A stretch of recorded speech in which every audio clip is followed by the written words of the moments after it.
Hey y'all, so glad to have you here. There are so many exciting things planned for this year, so check out our socials to follow along. Let's get started.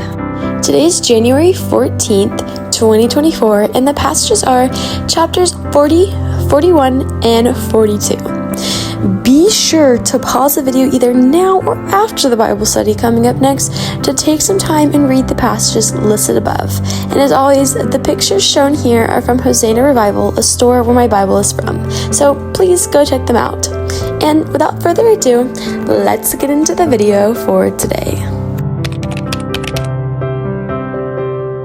In this chapter, the verse to point out is right at the end, where we see Joseph is still in prison because the cupbearer forgot about him when he was restored to his position. Verse 23 says, "Yet the chief cupbearer did not remember Joseph. He forgot him." This may seem sad for Joseph, but the thing to remember is that we need to put our hope in no one but God. Often, I think we all tend to trust those around us rather than trusting our Creator, which will ultimately fail us in the end. This is fundamental to point out because the only way we will truly have joy is by following God to wherever He may lead us. The main idea seen here in Genesis 41 is that God is working and is intertwining every little detail of our lives in order to work out perfectly for His glory. This is so important to remember as we embark on a new year, 2024.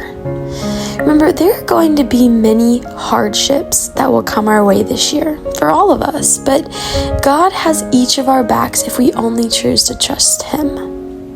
I can promise you from personal experience, it is much better to trust God's plan rather than blindly walking in accordance with your own. Genesis 42 is one of my favorite chapters because it resembles one of my favorite verses. "Never take your own revenge, beloved, but leave room for the wrath of God. For it is written, 'Vengeance is mine. I will repay,' says the Lord." That is Romans 12:19. This is perfectly shown in this chapter because Joseph could not have fathomed the way his dream would play out. You know, the dream we saw at the beginning of this story where his brothers would bow down to him and all these kind of things that his brothers honestly didn't imagine would happen either. Yet here he is, living out God's plan with his brothers bowing down before him.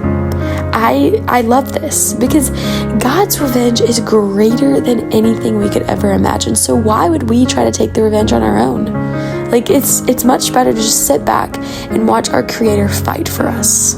It says in the Bible, He will fight for you and you must only need to be quiet. I'm not exactly sure what verse that is, but it's one of my favorites because it shows that God is just gracious and merciful towards His children.